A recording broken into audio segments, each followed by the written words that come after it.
দর্শক স্বাগতম বিজনেস মিররে। চলুন জেনে নেই আজকের শীর্ষ ব্যবসার খবর। বিতর্কিত ব্যবসায়ী এস আলমের দুই ছেলেকে অবৈধভাবে ৭৫ কোটি টাকার কর সুবিধা দেওয়ার অভিযোগে যুগ্ম কর কমিশনার এ.কে.এম. শামসুজ্জামানের বেতন ২ ধাপ কমিয়ে দিয়েছে NBR.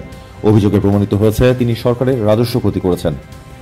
Bangladesh trade and tariff কমিশনের চেয়ারম্যান মইনুল খান চাকরির মেয়াদ শেষ হওয়ার আগেই স্বেচ্ছায় পদত্যাগ করেছেন। বর্তমানে তিনি ওমরা পালনে সৌদি আরবে অবস্থান করছেন বলে জানা গেছে।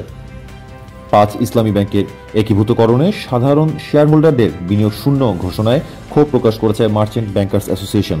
তারা বলেছে, শেয়ার হোল্ডারদের ন্যায্য ক্ষতিপূরণ নিশ্চিত করতে বাংলাদেশ ব্যাংককে পুনর্বিবেচনা করতে হবে। বিলুপ্ত দ্বাদশ সংসদ সদস্যদের জন্য আমদানি করা ৩১টি বিলাসবহুল গাড়ি এখন সরকারি যানবাহন অধিদপ্তরে হস্তান্তর করা হচ্ছে। এনবিআর জানিয়েছে, এসব গাড়ির শুল্ক কর বাবদ প্রায় ২৬৯ কোটি টাকা বকেয়া রয়েছে। এখন থেকে ঢাকা আন্তর্জাতিক বাণিজ্য মেলা হবে ২ ধাপে। দেশীয় প্রতিষ্ঠানের জন্য জানুয়ারিতে ঢাকা ট্রেড ফেয়ার এবং বিদেশি প্রতিষ্ঠানের জন্য ডিসেম্বরে ৩ দিনের গ্লোবাল সোর্সিং এক্সপো। দুটি মেলাই হবে পূর্বাচলের এক্সিবিশন সেন্টারে। দর্শক, এই ছিল আজকের বিজনেস আপডেট। দেখা হবে আগামীকাল বিজনেস মিররের পরবর্তী সংবাদ পর্বে।